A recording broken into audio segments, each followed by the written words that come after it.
All right, what's up guys? I'm just gonna make a quick video on the differences between the base H22 and the Euro R version. They're pretty much the same motor, but there are some small differences, so I'll just go over those since I haven't really seen a video about it and I can't find a ton about it on the internet. This is my CB7 Accord. It's swapped with an OBD1 H22A base model. And this is the CL1 Accord Euro R that I got a couple months ago. And it's got the OBD2 Euro R motor. So let's go ahead and pop the hoods.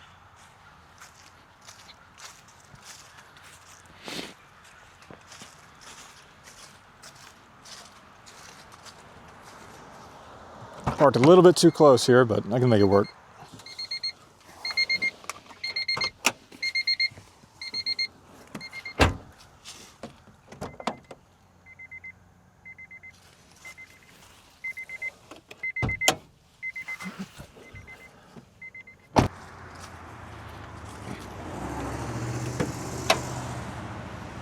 There's this one.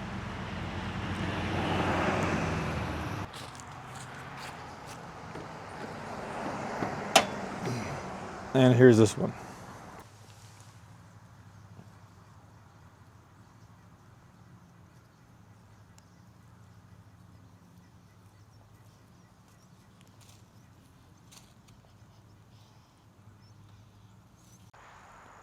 All right, so we can start off with the most obvious difference. Base model H22 is a black top.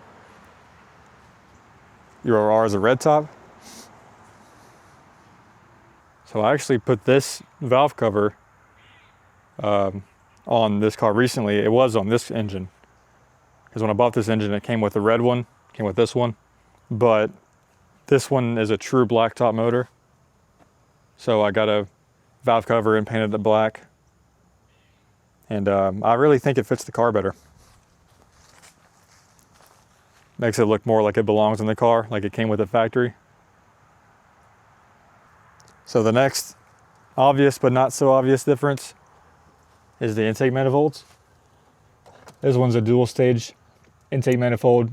It's a little bit bigger and it's tuned more for mid-range torque, low-end torque.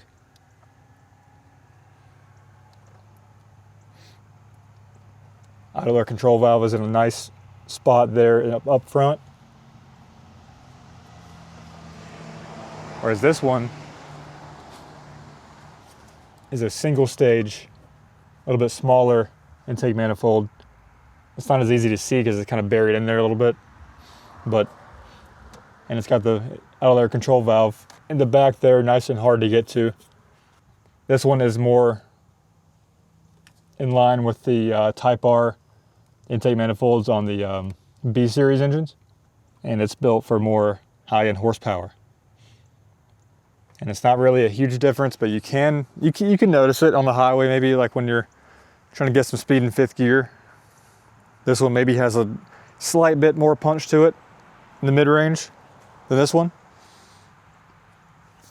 The biggest difference in power between these motors is in the high end. I mean, both of these motors make plenty of low-end torque and plenty of high-end power, but this one just a smidge more in the higher rev range. Now, both of these engines have an aftermarket header. That's a PLM header, that's a Mugen header. This one has an aftermarket intake because it's a swap, and I didn't want to bottleneck it putting the stock Accord intake on there. I mean, I don't know if it would or not, to be honest, but I got that on eBay for like 50 bucks. Might as well just use it. And this one is stock. From the catback exhaust is stock on this one. This one is fully custom. So I'll talk a little bit about the transmissions that are paired with these motors. Now, both of these motors have the transmissions that they're paired together. What I mean is, like, this motor came with this transmission and that one came with that one. So they're not swapped around or anything. This one comes with a non-LSD M2A4.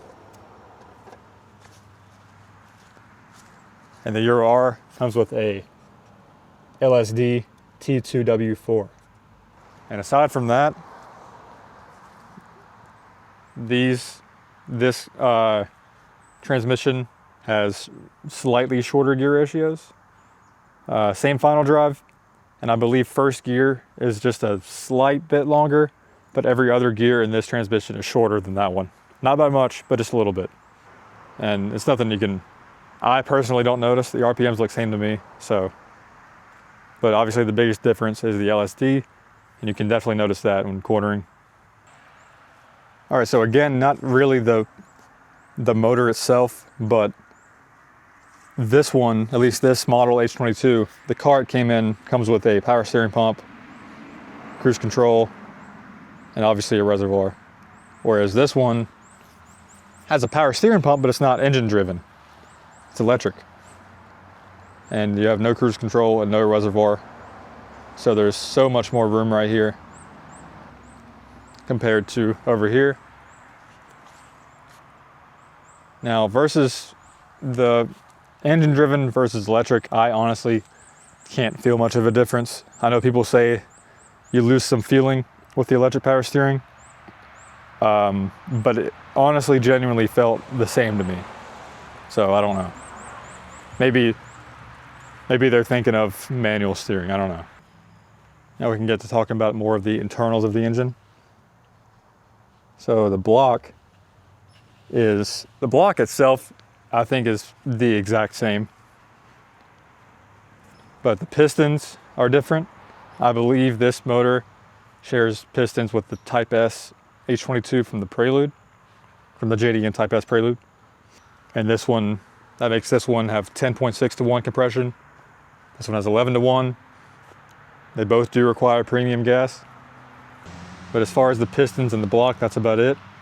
And once you get into the head, the intake runners on this one are not ported, whereas these are ported. Although, from what I hear, not very much, but enough to gain some power with it.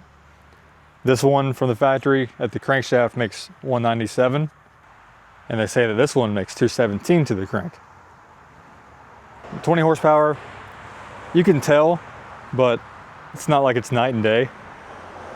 This one makes peak horsepower before this one makes peak horsepower, as far as like where it is on the rev range.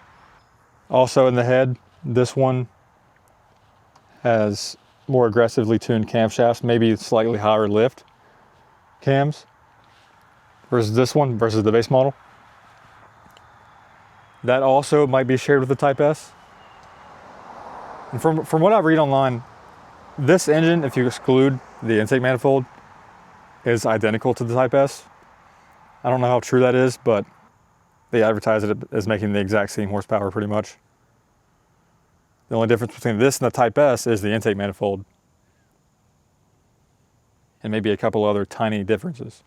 People say that the valve angles are different on this one versus the base model. This base model, the ECU code, or at least the code for the engine, is P13. And this one is PDE. Now, something I probably should have mentioned earlier is that this engine is from a 92 to 95 JDM 4th generation Prelude. And this one, as far as the OBD1 model, makes more than the USDM equivalent. This one, they say, makes 197 to the crank horsepower and 161.5 foot-pounds of torque, whereas the USDM H22A1 makes 187 horsepower and 157 foot-pounds, I believe. And they have this one, like I said earlier, at 217 horsepower and 163 foot-pounds of torque. And I just wanted to say that because if you have an OBD1 4th generation Prelude H22A1, it's going to be an even bigger increase from your motor to the Euro R motor at 30 horsepower. And to be honest, guys, that's pretty much it. I hope I didn't miss anything. If I did, please correct me in the comments and I'll pin it. Now, if you're trying to choose an engine for a swap, say into a Prelude or a Civic or an Accord like this one, you're trying to choose between the Euro R and the base model like this one, I would go with the base model because the premium that they're asking for these Euro R motors, in my opinion, isn't worth it for the extra 20 horsepower. They're both fun engines, and you can have plenty of fun and you can do plenty of mods to this one. You can make that extra 20 horsepower in mods way cheaper than you can buying the Euro R. Because the premiums they're asking for those motors are probably $1,000 or more. Unless you've got money to blow, I would go with the base model H22, and you can just as easily port the intake runners or put an aftermarket intake, exhaust and a tune, and you'll pretty much be at the 220 mark, at least to the crank. All right, guys, well, that's going to be pretty much it. I hope I was able to shed some light on any questions you might have had with these engines.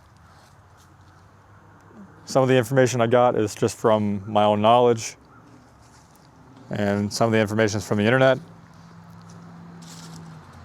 And I hope I didn't get anything way off as far as information or differences, and I hope I didn't miss anything. Like I said earlier, if I did, please feel free to leave a comment, telling me I screwed up or I got this wrong or whatever. I'll pin your comment. H22s, are a really good platform. They're getting hard to find, a lot harder to find than the K series. But if you got a CV7 or even a 4th gen Prelude without an H22, this is a very easy swap that I would highly recommend. You can reuse the engine mounts. Only slightly difficult part is wiring up VTEC, and even that's not that hard. And if you're gonna get one of these, you can do it, but there are some differences in swapping it. Like the idler control valve, you're gonna have to relocate it, I'm pretty sure. Which Roscoe Racing does make a kit for that, so it makes it a little bit easier. And this one in particular is OBD2, versus if you're going with an OBD1 motor, you won't have to change anything. Otherwise, if you're going with an OBD2 motor, you gotta change your distributor, you gotta change alternator. I'm blanking out here. There's something else I'm missing, but either way, it's a very easy swap.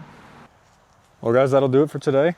Leave a comment if you have any questions, or hit me up on Instagram at BrentCB7 or Brent_CB7. And yeah, I'll see you guys in the next one.